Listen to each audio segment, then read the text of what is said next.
ஊர்களின் பெயர்களை கொண்டு படம் எடுத்து இன்று எல்லா ஊர்களிலும் அவர் படம் தெரியும் அளவுக்கு சினிமா, அரசியல், சமூகம் என எத்துறையிலும் ஒரு புரட்சி பேச்சாளராக வலம் வந்து கொண்டிருக்கிற எங்கள் பேரன்புக்குரிய இயக்குனர் பேரரசு அவர்களை வாழ்த்துரை வழங்க அன்போடு அழைக்கிறேன்.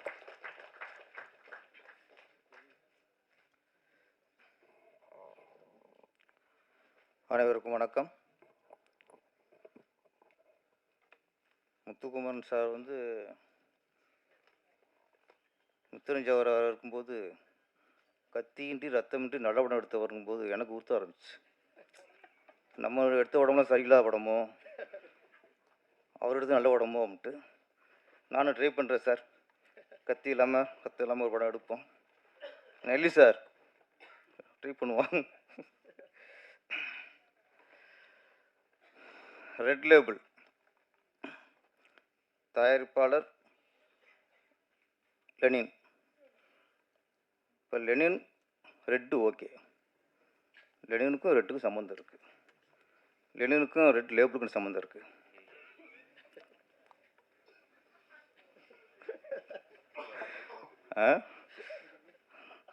நான் என்னடா ஓகே, சிவப்புக்கு ஓகே, லெனின் ஓகே. அப்புறம் அவங்களே ஒரு முத்திரை குத்திட்டாங்க, எனக்கும் ரெட் லேப்புக்கும் சம்மந்தம் இல்லை, ரெட் லேப்புக்கும் எலெக்ஷன் சம்மந்தம் இருக்குது. அந்த எலெக்ஷன் முத்திரையை குத்திட்டாரு. அதுவும் ஒத்துக்க வேண்டியதான். எப்படி லெனினுக்கும் ரெட்டுக்கும் எப்படி சம்மந்தம் இருக்கோ, நம்ம ரெட் லேபிளுக்கும் எலெக்ஷனுக்கும் இப்போலாம் சம்மந்தம் ஆகிப்போச்சு. அது இல்லாமல் எலெக்ஷன் நடக்காது இப்போது.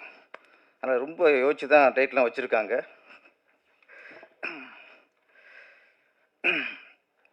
இயக்குனர் வினோத் சார், வாழ்த்துக்கள் சார். ஆமாம், ட்ரெயில் ரொம்ப நல்லா இருந்துச்சு.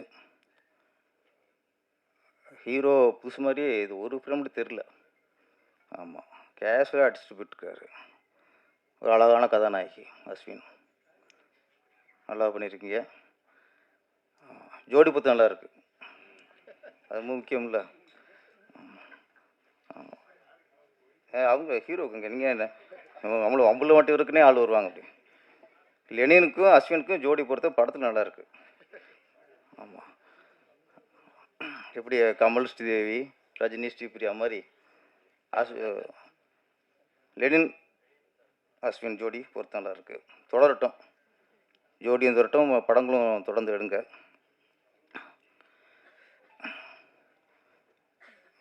ரெட் லேபிள்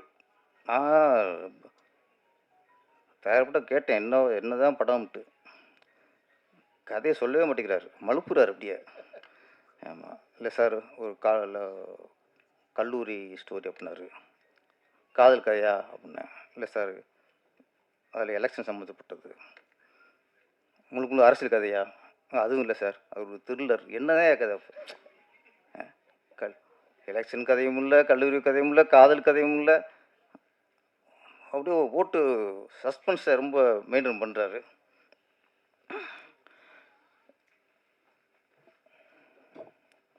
என்ன டைம் சரியாயிருச்சா? அப்போ ராகு காலமாக வெளியே போட்டு தெரியல. ஒரு இடையில 20 நிமிஷம் ஏதோ ஓர சரியில்லை போல இருக்குது. அந்த ஓரையில் மேடையில் இருக்கக்கூடாது போல இருக்குது. வெளியே போய் டைம் பார்த்தாரு. ஓகே, இப்போ குருவரை ஸ்டார்ட் ஆயிடுச்சு அப்படின்ட்டு தூக்கி உட்காந்துட்டாரு. இதுக்குமா டைம் பார்ப்பாங்க மேடையில் இருக்கிறதுக்கெலாம்? இப்போ வச்சு வச்சு இதுக்கு போகிறதுக்கும் ஓரம் தேவை வேண்டியிருக்கு. நமக்குலாம் பாத்ரூம் தான் வேணும், அவருக்கு ஓரம் பார்த்து போவார். ஓகே, ஓரம் போயிட்டார். ஓகே, இப்போ டைம் நல்லா இருந்துச்சு, நீங்கள் வந்து உட்காந்துட்டியே, டைம் ஸ்டார்ட் ஆகிடுச்சு திரும்ப. இந்த பாருங்கள், இந்த ஓரையில் பேசுனது மறந்து போச்சு. ஜோடி பொருத்தம்ல இருந்தது. நம்ம ரைட்டர் பார்த்திபன் சார் நல்ல விஷயம் சொன்னார். ரொம்ப காலத்துக்கு முன்னாடி நடந்தது சார், அது இப்போ திருப்பி ஆரம்பிச்சிருக்கு லெனின் சார் மூலியமாக.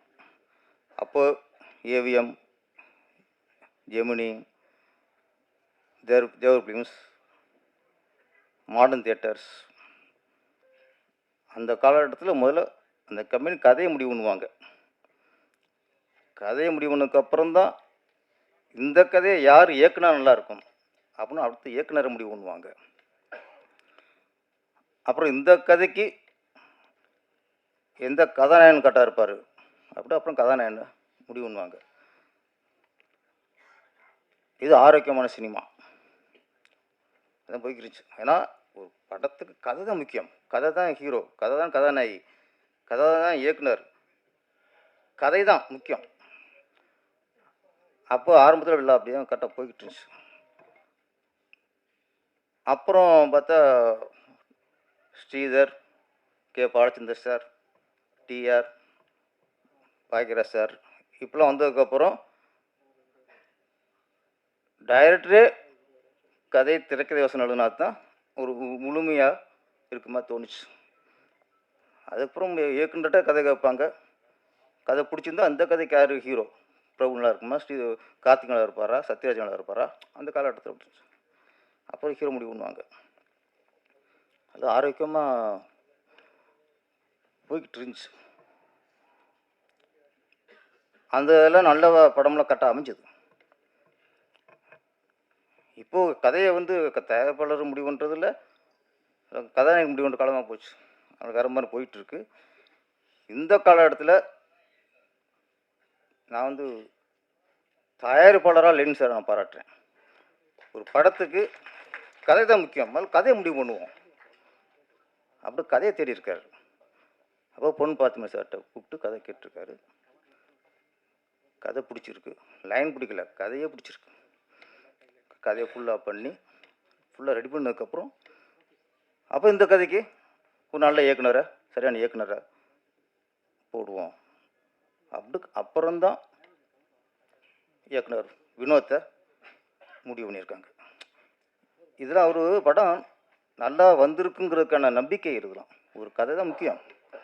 அப்போ கதையை அதுக்கப்புறம் டைரக்டர் முடிவு பண்ணி இந்த கதைக்கு நம்ம கரெக்டாக இருப்போமா, ஹீரோ கரெக்டாக இருப்போமா, காலேஜ் ஸ்டூடெண்ட் ஸ்டேட்டஸ் நல்லா இருக்குது, அதில் கொஞ்சம் மாற்றுவோம் அப்படின்னு சொல்லி அதுக்கு ஒரு மாற்றம் பண்ணி ஒரு இந்த ரெட் லேபிள்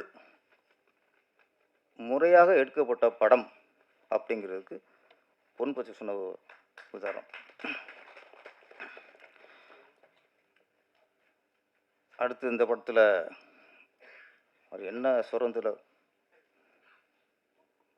என்னென்னவோ நடிகர், நடிகை வேல், நடிகர் திலகம், உலக நாயகன் எல்லாம் சொல்கிறாங்க. இப்போ ஒரு நடிகர் உருவாகிட்டு இருக்காரு. அவருக்கு பட்டத்தை தேட வேண்டியிருக்கு. இப்போ என்ன பட்டம்ட்டு என்ன கோவை திலகம் வைக்கலாமா?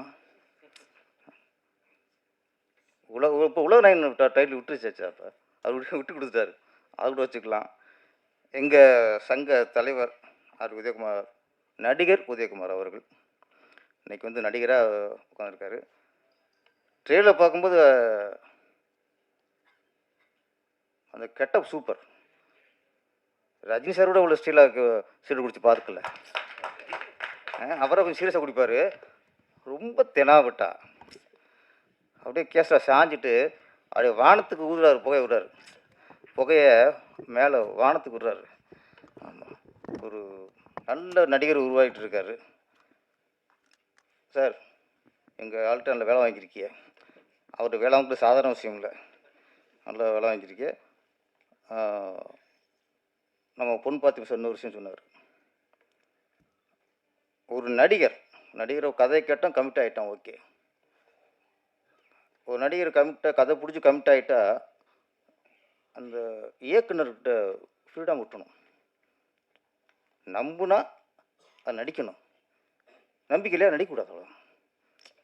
அப்போ நீ கதையை கேட்டுட்டு நம்பி உள்ளே போயிட்டா அவனை போட்டு டார்ச் பண்ணக்கூடாது, டேரக்டர் டார்ச் பண்ணக்கூடாது. அதை மாற்று, இதை மாற்று, இது ஏன் இப்படி ஷார்ட் இங்கேயே வைக்கிற, கேமரா அங்கேயே வைக்கிற, இது வந்து இயக்குனர் சித்திரவதை பண்ணுறது. கதை பிடிச்சா பிடிக்கணும், நடிக்காதீங்க, அவ்வளோதானே. உதயகுமார் சார் கதை கேட்டிருக்காரு, பிடிச்சி போச்சு. படம் முடிகிற வரைக்கும் ஒன்றுமே சொல்லலை, சமத்தான நடிகர் அவர். ஒன்று அப்பப்போ கேட்டால் இது வேற இப்போ நடிக்க வளர்ந்து வந்துக்கிட்டு இருக்கோம், அப்படின்னு அது ஒன்று இருக்குது. ஃபுல்லாக விட்டார். படம் பார்த்துருக்காரு. படம் பார்த்துட்டு அவரோட கருத்து இப்படி மாற்றிக்கலாமா, மாற்றிக்கலாமா, ஓகே. அவர் சொல்கிற மாற்றம் இயக்குனருக்கும் கதாசிரியருக்கும் உடன்பட்டுருக்கு. அப்போ சொன்ன மாதிரி சேஞ்ச் பண்ணியிருக்காங்க. அப்போ சொன்ன விஷயம் சரி அப்படிங்கிறனால தான் இன்றைக்கி மேடையில் ஓப்பனாக சொல்கிறாரு கதாசிரியர். ஒரு நடிகர் வந்து இதான் கருத்து சொல்லலாம். ஷூட்டிங்லேயே சொல்லும்போது ரொம்ப இயக்குனருக்கு வந்து பெரிய தலைவலி ஆயிரும், குழப்பம் உண்டாயிரும். குழப்பம் உண்டாச்சுன்னா அது படத்தில் தெரிஞ்சுக்குவோம். அப்புறம் அப்போ கரெக்டாக எங்கள் நடிகர் கரெக்டாக படம் முடிஞ்சு அதான் அனுபவம். அதான் சார் பொண்ணு பார்த்தீங்கன்னா சார் அனுபவம் சிலப்போ பக்கத்தில் வச்சுக்கணும். ஆமாம், அது சிலருக்கு நம்மளுக்கு யூஸ் ஆகும். அதனால் வளர வர இயக்குனர்லாம் உதயகுமார் கூட நடிக்க வைங்க. அப்படியே அவர் கருத்தையும் கொஞ்சம் கேட்டுக்குங்க. இன்னொன்று அவர் முடிவு பண்ணிட்டார். ஏன்னா இப்போ எலெக்ஷன் வருது 2026. ஒரு 5-6 படத்தில் நடித்து ஒரு ஃபேஸ் வேல்யூ உண்டாக்கிட்டு, அது ஃபேஷனாக போச்சு. ஒரு ஃபேஸ் வேல்யூ உண்டாக்கிட்டு அப்புறம் அரசியல் கட்சி ஆரம்பிக்கிறதா இல்லை இப்போ ஏதாவது கட்சிக்கு சப்போர்ட் பண்ணுறதாங்கிறது அடுத்த விஷயம். நடிக்கிறது அதுக்கு தான், வேறு ஒன்றும் இல்லை. அவர் இன்னும் சம்பாதிக்கணும் அவசியமே இல்லை. இந்த எலெக்ஷன் முன்னாடி 5-6 படம் நடித்து ஒரு ஃபேஸ் வேல்யூ உண்டாக்கிட்டு அப்படி பொதுமக்கள்கிட்ட போய் ஓட்டு கேட்கணும். என்னங்க அதானே தலைவரே? ஓகே. எங்கள் சங்கத்தில் ஓட்டு கேட்டு போர் அடிச்சு போச்சு அவருக்கு. என்ன நீ மக்கள்கிட்ட போய் ஓட்டு கேட்கணும். அதில்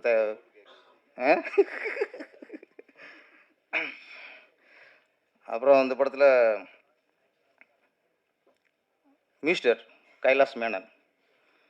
தமிழ்நாட்டில் தான் நம்ம வந்து கைலாஷ் மேனன் சொல்லலாம், சமீரா ரெட்டின்னு சொல்லலாம், ராகு எல்லாம் சொல்லலாம். நம்ம நாட்டில் உள்ள ஜாதி, தமிழ்நாட்டில் ஜாதி சொல்ல முடியாது. எங்கே நம்ம இப்போ நான் ஒரு பேரை சொல்லி மிஸ்டர் ரமேஷ் பண்ணியும் சொல்ல முடியாது, வினோத் தேவர்னு சொல்ல முடியாது. ஏன்னா எதுக்குன்னா அப்போ மலையாளத்தில் ஈஸியாக அது ஒரு கேஸில் இருக்குது. மேனன் அங்கே பார்த்தா அங்கே ரெட்டி, ஆந்திராவில் அதுவும் தப்பாகவே தெரில. இங்கே தப்பாக ஏன் தெரியுதுன்னா இங்கே ஜாதி வெறி ஆட்டி படைக்குது. ஜாதி வெறி இருக்கிறனால தான் ஒருத்தன் ஜாதி பேர் வச்சாலே இங்கே பிரச்சனையாக இருக்குது. இல்லை இங்கே கைலாஷ் மேனன் வந்திருக்காரா? ஓகே, வாழ்த்துக்கள். நாங்கள் உங்களை இங்கே சொல்லுவோம், நாங்கள் உங்களை பார்த்து பெருமைப்படுறோம். கைலாஷ் மேனன் வாழ்த்துக்கள். பாட்டெலாம் நல்லா இருந்துச்சு. முக்கியமாக ஏன் சின்மயி மேடம் இல்லை பாடியிருக்காங்களா பாட்டு? ஆமாம், என்ன வரி என்ன?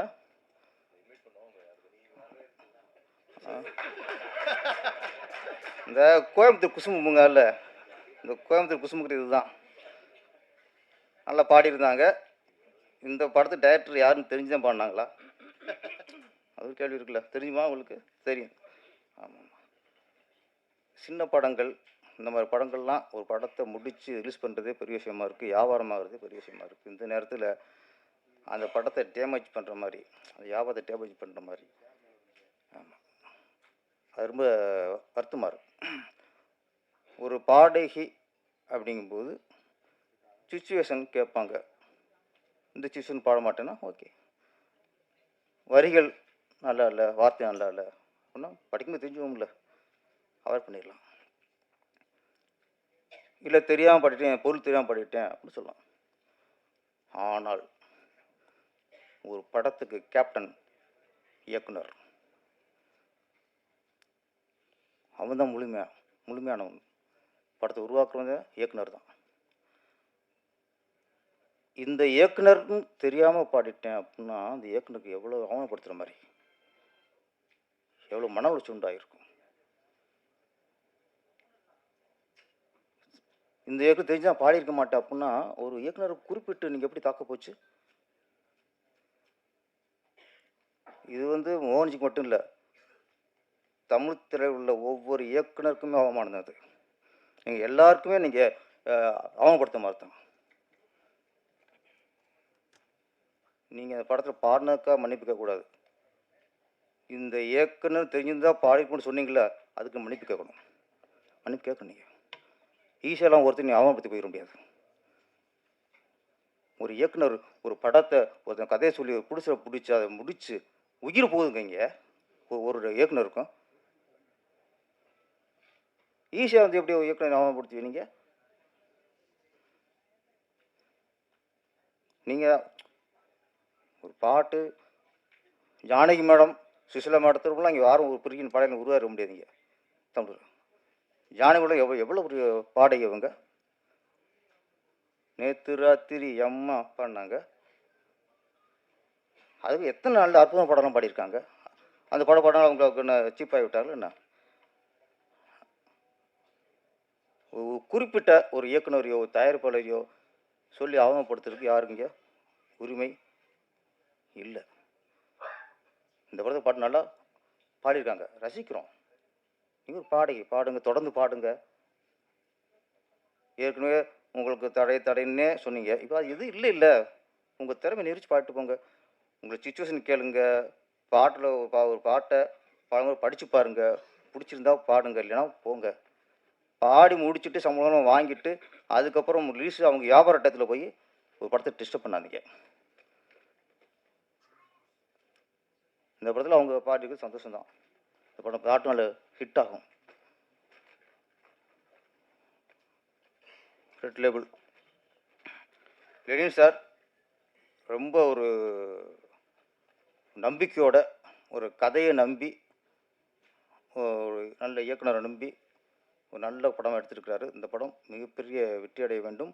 லெனின் அவர் தொடர்ந்து நீங்கள் படம் பண்ணுவீங்க, உங்கள்கிட்ட அந்த ஒரு கட்சி இருக்குது உங்களுக்கு. ஆமாம், இந்த படம் வெற்றி அடைய வாழ்த்துக்கள். நன்றி, வணக்கம்.